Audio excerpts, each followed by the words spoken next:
lost my 23-year relationship in a second. He overheard his boss bragging about last night W/me. The man I had an affair with boldly bragged about our relationship on the phone, and my husband found out about it. Right now, I have lost my husband due to his foolishness. I wish I never went on that path because it has cost me a great loss.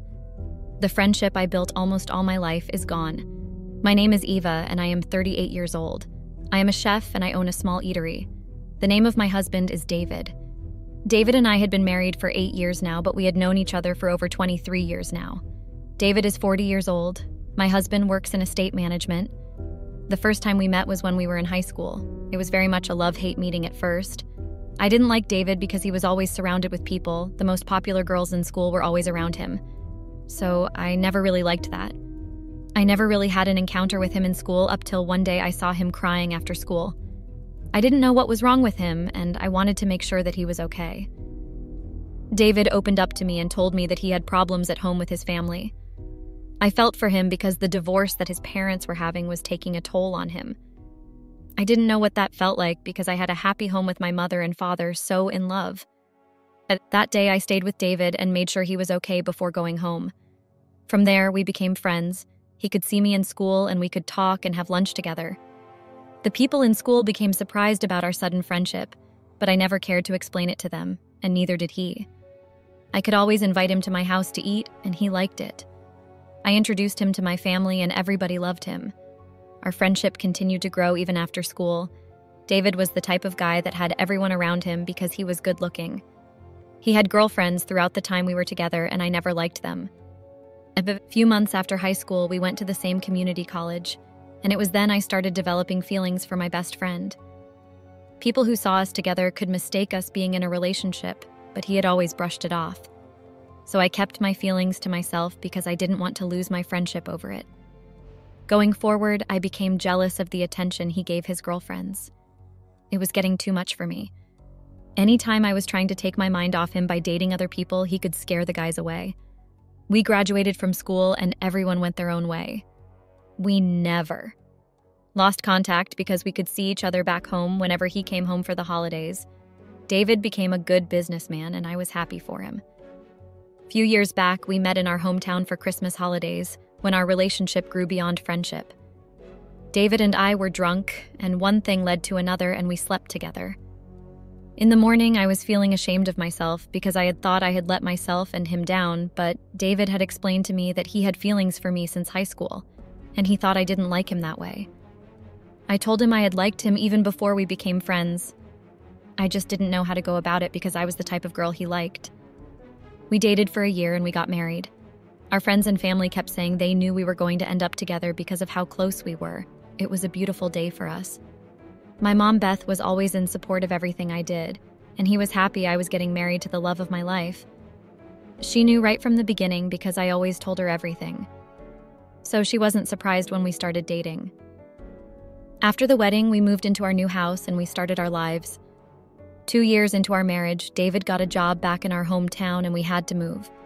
It was his dream to take over the estate management of our hometown, and when he was offered the job, we didn't think twice. I loved our hometown, and the job came at a time when I wanted to have my own restaurant, and it was also so good because we were going to be close to our family. We moved and we settled in quickly. I started looking for a place to set up my restaurant, and my mom helped me in finding a spot close to town.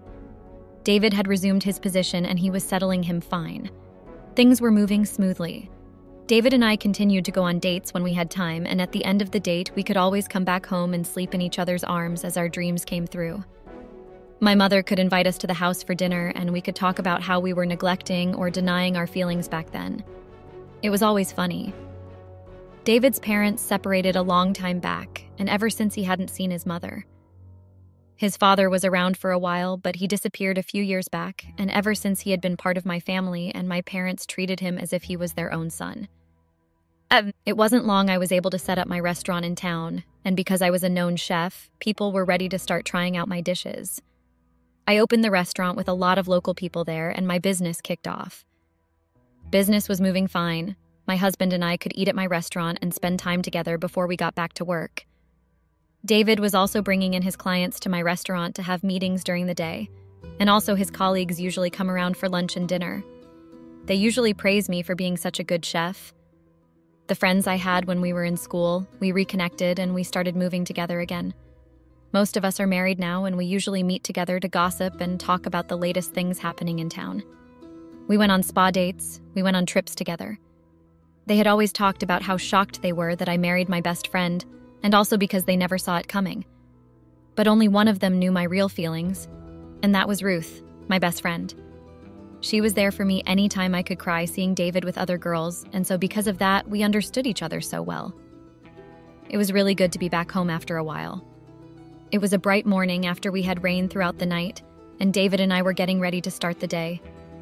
David decided that we should get breakfast at the restaurant together. I quickly got ready and we were on our way there. I started to think about how we had settled in already and how it was time for us to have children. I knew that topic was very sensitive for David. Because of how he grew up with love from his parents, he believed he was not going to be a good father to our kids. I didn't want to press him further ever since we had that discussion because I knew it could push him away. All of my friends had children by then, and they were happy. I didn't know what to do about it, and it was eating me up slowly. During the car ride, David had noticed that my mood had changed, and he asked me what was wrong. I wanted to tell him, but I knew it could cause a lot of problems. I concluded in my mind saying I needed to speak to someone who could understand me, and I made plans to invite Ruth over to the restaurant. David and I got to the restaurant, and it was still early for the locals here. Some of my staff were already on duty, but I needed to make the food myself. I made breakfast for us, and we ate while discussing our plans for the day. David had told me that he was going to the city to sort some paperwork for the town, and that he was going to be gone for 2 days. I was already missing him at that point, but he assured me he was going to be back in time. David left for work and told me to take good care of myself. I bid him goodbye and continued with work. I looked at the time and saw that it was already very late in the afternoon, and I had not spoken with David yet. I called him and he told me he was just landing. We spoke for a while and I continued to work. I called Ruth a few hours later and she came over after work. Ruth was a lawyer. She was just always passionate about the law. It was her thing. In college, she was like the mother of the group. She had said we are either partying too much or drinking too much. She was the one that was always cool and collected. I made a late lunch for her. She always liked my cooking back then. I spoke to her over what I was going through concerning David, and she advised me to just give it time, but we had been married for a while now. I was tired of giving him time. She explained to me that if I made the decision of speaking to him and not been cautious about it, I might end up pushing him away. I understood her, and I decided to follow her advice because I knew whenever David was pushed too far, he could shut down and not talk for weeks. The last one that had happened with his parents, he went on without talking for a year. Ruth advised me to take everything easy, that I was somewhat dealing with a child. She then proceeded to cheer me up by telling me about her husband's birthday party that was coming up in a few days. I was very happy for her, and she told me I was in charge of taking care of food for the event. We talked about the guest list for some time, and she left. I began to prepare for the event already because it wasn't very far again. I had met Bill, Ruth's husband, a few years back, and he is such a sweet person, so I was happy I was doing this for them. I finished up and I had to leave because I was very tired, but I asked my staff to close up the restaurant. I got home freshened up and my husband called me. We spoke for some time and he told me his work had been extended. I was not happy about that because I wanted to attend the party with him. I told him about the party and he said I should send his regards. He won't be able to make it. A few days later, I made everything that Ruth had ordered for her husband's party, and I was at the event very early to set everything up. I went there with some of my staff and we were ready for the evening. I quickly went home to go and change for the party. It got ready and I was on my way back to the party. Before I got there, the party was in full swing. I joined them. I looked for Ruth and Bill and I saw them together. I wished Bill a happy birthday and he thanked me for finding time for Carter for the event. I was speaking with Ruth and her husband when I saw someone I thought I was never going to see again. I saw Maxwell, my first boyfriend in high school. I was shocked, and when he came over to greet Bill, I was speechless. I looked at Ruth and she had this apologetic eyes. Maxwell was my first in everything. He tried his much possible best for me to get over David, but it never worked. I used him to make David jealous back then, and it didn't work because David never looked my way. When I finally broke it up with him, he was very devastated. He blamed me for using him and for throwing his love away. He had blamed David back then after the breakup, but I don't think David knew anything about Maxwell. Since then, I haven't seen him, and I kind of still blamed myself for everything that happened, and I never got the chance to apologize to him. After he finished talking to Bill and Ruth, he turned to me and refused to acknowledge me. I excused myself and I went to the restroom. I felt like everything from last time was coming to crash down on me. I went back to the party and I tried to speak with him, but he ignored me. I just wanted to apologize for what I did back then. I was about to leave the party when I saw Ruth running up to me. She explained that she didn't know Maxwell was going to be around, that he just got a new job in town and that was all she knew. I told her to forget about it and not to bother because I already saw she was already worked up. I told her to enjoy the party and we could see later in the week.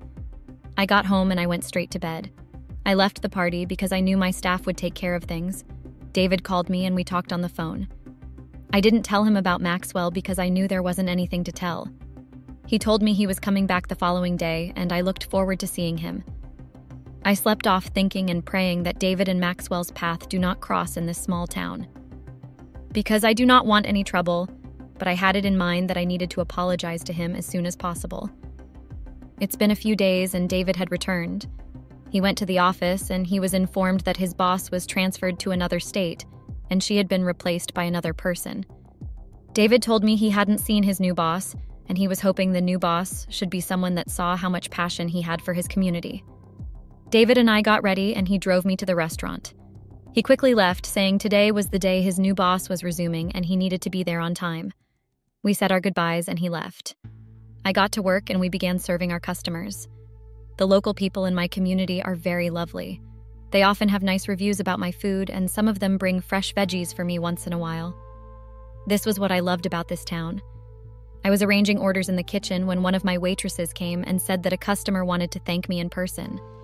I initially thought it was one of my very good customers, but when I got outside, it was no other person than Maxwell. He told me he had not really enjoyed the meal and he had a bad experience eating at my place. At that time, I knew he was trying to get to me, and I didn't give him the satisfaction. I told him we were sorry and we could improve on our services. He left the restaurant and I felt a sigh of relief because he had become more intimidating. I got back to work and I started thinking, is this how things are going to be now? With Maxwell making life uncomfortable for me, he didn't even give me any chance to explain things to him. He was just cold. I finished my work for the day and I went to see my parents. I got home and I saw that my dad had gone on a business trip. My mom and I chatted for a while and she told me about how she had saw Maxwell in town. I explained everything to her and she said I should apologize to him and move on, and I shouldn't hang it over my head forever. She also advised I tell David everything that happened, and I made plans to tell him everything that evening. I said my goodbyes to my mom and I went home to make dinner for David. I finished up dinner and he came in from work. He freshened up and I asked him about his new boss because he was awfully quiet about it. He told me his new boss was a man named Maxwell and he was making things difficult for him at the office. David felt like his boss didn't like him because of the way he had treated him. I was very devastated when I found out that his boss was Maxwell of all people. I didn't know what to do and I couldn't tell him then that I had a history with his boss that could complicate things the most. I knew David was very troubled because he wanted to make the first impression with his boss, and he didn't know what he had done for him to have treated him harshly. I decided I could go and see Maxwell and give him a piece of my mind because he was just being childish over nothing. The next day, I met up with Ruth and I told her what was going on. I was very angry and I told her I was going to confront Maxwell about it. She told me it wasn't a good idea, but I knew I wanted to do it because he was punishing my husband for something he didn't do. Since I was trying to reach him and it was difficult, I decided that Ruth should be the one to set us up so that I could talk to him. Ruth was feeling reluctant at first, but I convinced her it was for my peace and I needed to apologize to him so he could leave my husband alone. She called him and he agreed to meet up with Ruth. So I went to the restaurant in the middle of the town. I waited for a few minutes before he came. He tried to leave, but I was able to convince him to listen to me. I apologized severally and he told me I was a bad person for using him the way I did. He told me what I did had messed with his head for a long time. I told him he should tell me how I could help him move forward. He said I should go on 3 dates with him. I told him if I did, was he going to leave my husband alone and give him the flowers he deserved in regards to their work, and he agreed. I left there feeling like I had won and everything was going to be all right, but I didn't know I was going ahead of myself and that Maxwell had a lot of tricks up his sleeves. I went home and I told Ruth that I was able to convince Maxwell to let everything go, and she said she wasn't sure it was going to be possible, that she didn't believe he had forgiven me without any catch. I told her the catch was that I was to go on 3 dates with him, and that didn't sit well with Ruth, and I got where she was coming from. I was a married woman who was about to go on a date with my ex that sounded very bad. I went on the date with Maxwell, and he kept making me feel bad about what I did. He kept bringing up the past, and each day I was feeling so guilty sleeping next to my husband, knowing fully well I had just had dinner with another man. I asked David about how things were in the office, and he said that his boss was beginning to warm up to him, and he was happy that at least my efforts were not a waste. I was finally on the last date with Maxwell, and I was happy at least I was going to have my life back now. But I didn't know that Maxwell was going to be sneaky. He told me that the last date was going to be at his house, and I was the one that was going to make the food. I got to his house very early in the evening in order for me to prepare for the dinner. I made food and we had dinner together. I was about to leave when Maxwell pleaded with me to have drinks with him for the very last time. I didn't know he was trying to get me drunk. After a few minutes, I didn't know what I was doing again, and I ended up in bed with Maxwell. In the morning, I woke up with the worst headache ever, and when I was aware of where I was, I found out I was in bed with Maxwell. Everything from the previous day came crashing down on me. I began to cry, and Maxwell tried to stop me from crying, but I did not hear any of it. He promised me he could not mention anything that happened to my husband if I didn't. I was grateful because I knew that could end my marriage. I went back home and I somehow found an excuse for my husband, and he believed me. I couldn't tell anyone what had happened because nobody could believe me. I didn't have feelings for him. David left for work, and I was relieved that Maxwell wasn't going to mention what had happened to my husband, but I was very wrong. David got back from work and he was looking defeated, and I knew I was finished. He told me I should explain to him why his boss was bragging about sleeping with me last night to his colleagues, and I fell down to my feet and started crying. I explained to him how it all started when we were in high school and how I used him to make you jealous, and also how he had appeared weeks ago and was making things difficult for you because of the things I did to him. But David was not understanding where I was coming from. He left the house angrily, and I haven't seen him in a while. My marriage was officially over. Update. Hi, everyone. I'm quite sad to say that my stupid mistake eventually led to the end of my marriage. I trusted my ex in keeping a secret, and my marriage ended. Now me and my husband have gotten a divorce due to the revenge my ex took on me because of what I did years back. I wish I never let my husband down, but I was only trying to protect our marriage, not knowing my ex was out to get me. Right now, it's just my family and my friends that are helping me pick up the pieces of my life. Regret is an understatement in my life right now,